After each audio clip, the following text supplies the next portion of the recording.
Paul Emergia signing on here in Philadelphia 2010 for the ePatient Conference. I'm very honored to have David Rose here, and we're going to interview him and talk a little bit about design history and how he came to not from just its beginning from its glow orb stage, but into the glow cap with your company now called Vitality, right. Yeah, so we're working on improving people's medication adherence, which, as you know, is a big issue in this country. Sure, a big issue and a lot of money. But when I first saw you present at TED Med in Philadelphia in 2003, it was the orb. So you've gone through many design progressions since that time with the orb to the point where you're addressing compliance and healthcare issues. Yeah, well, I think our insight was that if you have a device that displays data, like a dashboard or something that just is glanceable, you're more likely to look at it throughout the day, and you're more likely to take action on that information. So rather than burying information in a website or an app that you never look at, instead, if you can sort of spread that information in a way where you just encounter it and bump into it and can't help but see it every day, it's persuasive. And at TED Med in 2003, we hooked up 10 of the speakers. We gave them all wireless accelerometers that we put on their shoes. And so Marvin Minsky and Walt Mossberg from Wall Street Journal, Richard Werman, right. So all of these people had this little sensor that was on their foot, and then they had an orb that was changing colors based on how much they walked throughout the day. And the most important feature was that the orbs were all displayed side by side so that you would see who was doing better than who else. So there was definitely this sort of competitive social component. You had a gaming mechanic built in. Yeah, exactly. And that is, it's persuasive just to get a feedback loop for yourself, but it's incredibly persuasive to have your data side by side with someone else and know that they see the same view.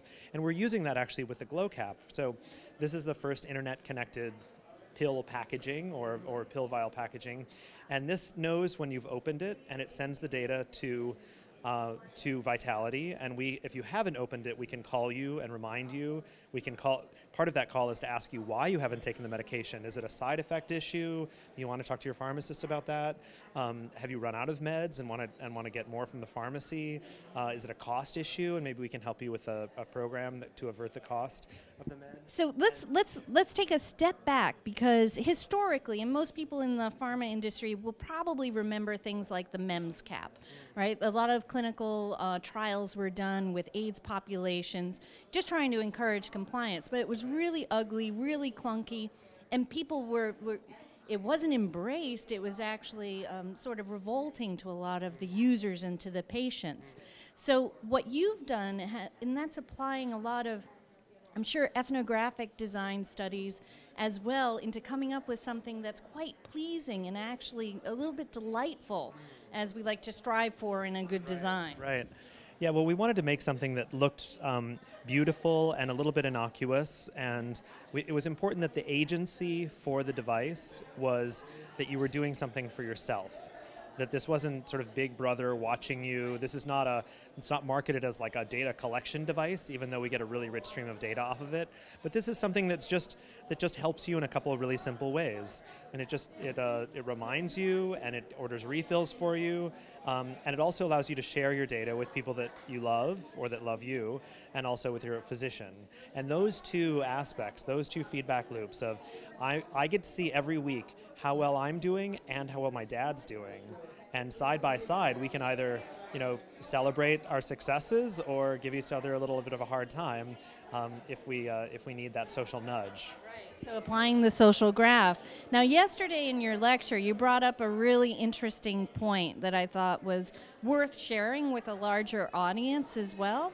And it was the term you used for applianceness versus cramming a whole bunch of applications onto an iPhone, which is a single appliance in and of itself. Do you mind elaborating a little bit on this? Sure. When you start, I think when technology matures, as technology matures, you can afford to make more purpose-built devices. So if you have a device, if you think about any mature technology, let's think of some knives, right?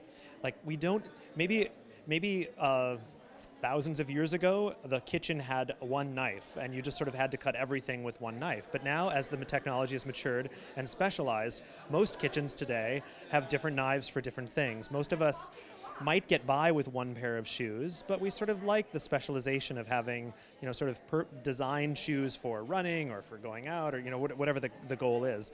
And technology does the same thing as it matures. In 1918, when the first electric motor came out in the Sears and Roebuck catalog, you could buy an electric motor for about the equivalent of $100 today, and it was so expensive, the $100, that of course you wanted to use it as a fan and a mixer and a clothes washer and all of those other things that we don't think about as motor applications today. Just we think about them as mixers and fans and washing machines and other, they're sold for their applianceness, for their dedicated use, not for the fact that they have an electric motor inside.